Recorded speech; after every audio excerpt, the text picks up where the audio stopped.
first learned about it, I thought this would be a project that would be right up my alley. This is something that I like to do. I like to make little videos, media presentations, media-related things, and so this would be something that I thought I'd be able to focus my beliefs into a project that is relevant to what I like to do. I was excited because it was something different, and I didn't really know what to expect. On the other hand, it was a little bit intimidating. You know, the technology aspect is something I'm not really used to, but it was exciting and it was different, so that was the main thing that went through my head when I heard we were doing it. I was really interested with the idea of this, I believe, story.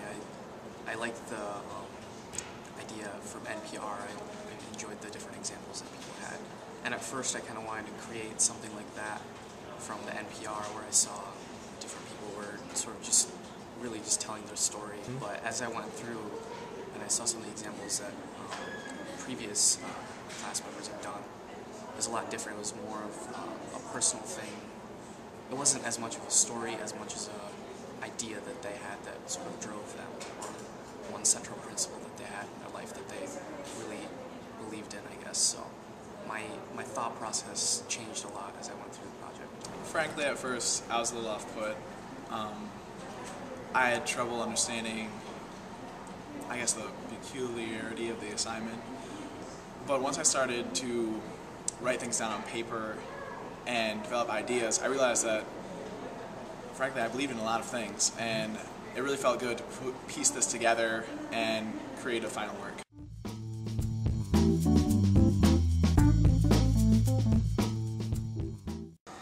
What it's really done, it's focused more, helped me focus more on what I actually believe. When you take time to think about things that you believe in, those beliefs, they either become stronger or they can even turn into something else. That's just what the focus does to it, and that's what's helpful when developing your thinking. And it's made me more aware of what I do base my thoughts on, and it's helped me to elaborate on it on paper and then in the digital story, and seeing it and watching it, it makes it more real, and it helps me to understand it because I do see it in a different way. Well, it's good to sort of write down what you believe, because sometimes you might know it, but you don't really know it, and when you write it down, it sort of comes to you and it becomes more clear when you write it down.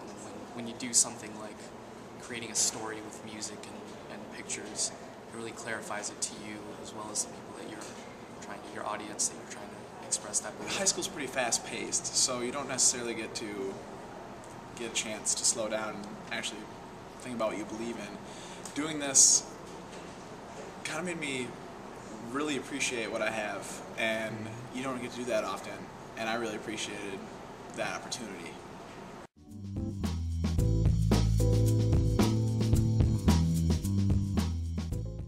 What visual does is it adds a much more unifying element. Being able to see something as opposed to just hearing it really allows more. It helps the audience know more what the author is trying to present, and it's some cases more entertaining, more appealing to see something visually rather than to just hear it, to stimulate multiple senses as opposed to just one. It takes away a lot of the blandness that comes from just listening to a voice.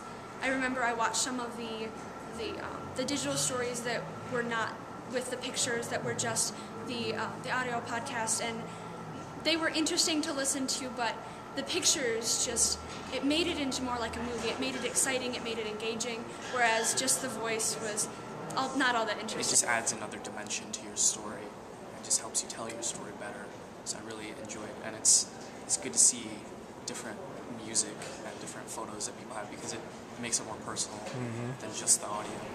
I especially like this because my story involved my family. It was actually centered around my family, and this gave me the opportunity to input pictures of my family into the story, which then it kind of, gave it a more personable feel.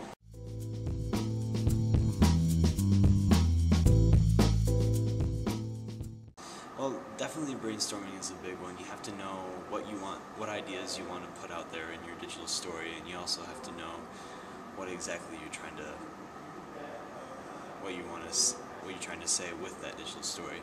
Revise and edit also helps with getting your message across and knowing exactly what you need to say and when to say it, and the feedback that you get from others lets you know whether you did that or not. The writing was actually one of the more difficult parts.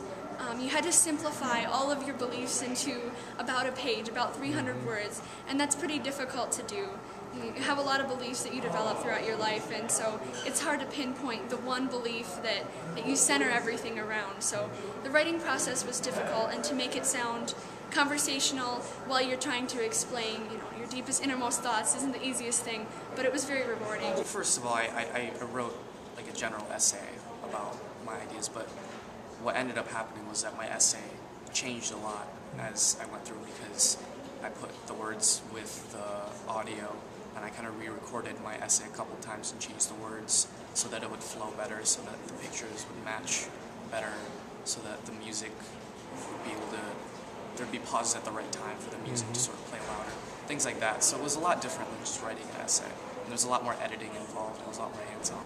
Whenever I brainstorm, I usually start by writing a draft first, and after I write the draft, I edit, and then I start to see more ideas that come.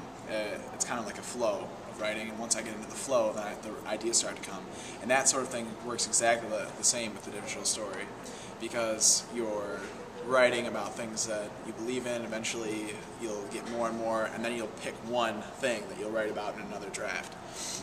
The difference would have to be in developing pictures and music. You want to try to get a music that connects with the tone of what you're speaking as. And so you kind of put music to the backdrop of your words over and over again until you really get the right sound. And that is very unique to digital storytelling because, when you write regular essays, you don't put music to them.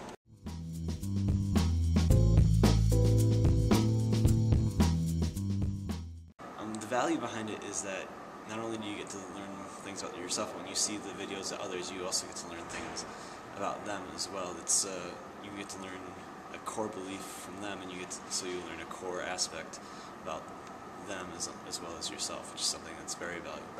I would say that there's a lot of value to creating a digital story. There's the entertainment aspect of it. They were enjoyable to watch. I really liked seeing them, and some of them are funny, some of them were deeper and more serious, but no matter what they were, even if the quality of the video wasn't that great, it was still really interesting to watch. And I've always liked how digital stories have turned out. It's sort of your belief that you can share, and just that aspect of sharing it with other people and having a final product. I'm sure everyone was proud of what they did because you really have to put sort of your heart into this I believe essay. It was a sort of a personal project really, so it's good to see everyone's different views and different beliefs through their story, which they put a lot of time into. I really do think that confidence makes writing. If you don't believe about what you're writing, and even if it's the most obscure free response question over, things fall apart, you have to really be confident about what you're writing about, or it'll show. You'll make mistakes, you'll slip up, but if you really have confidence in your own ability, then you're going to get the best result. And performing a digital story for an entire class requires a certain level of confidence, and it puts you out of your comfort zone.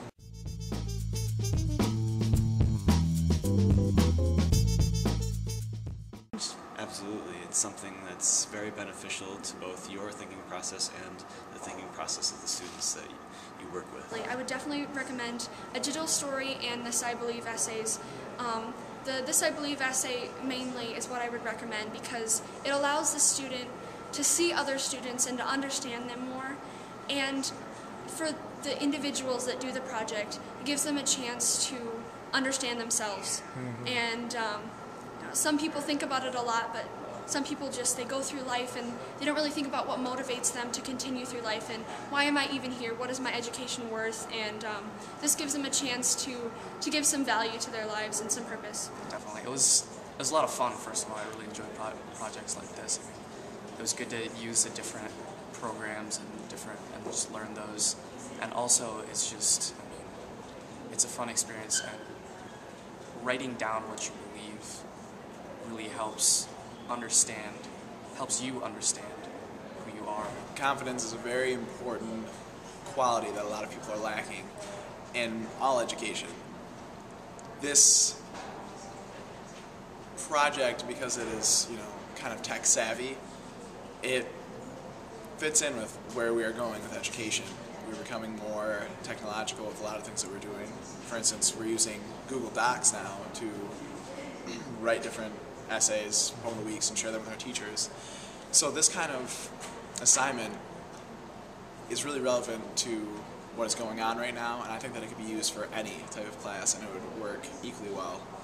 And it could vary from what you believe in, or you could write a digital story about, say, a character in one of the books you're reading about.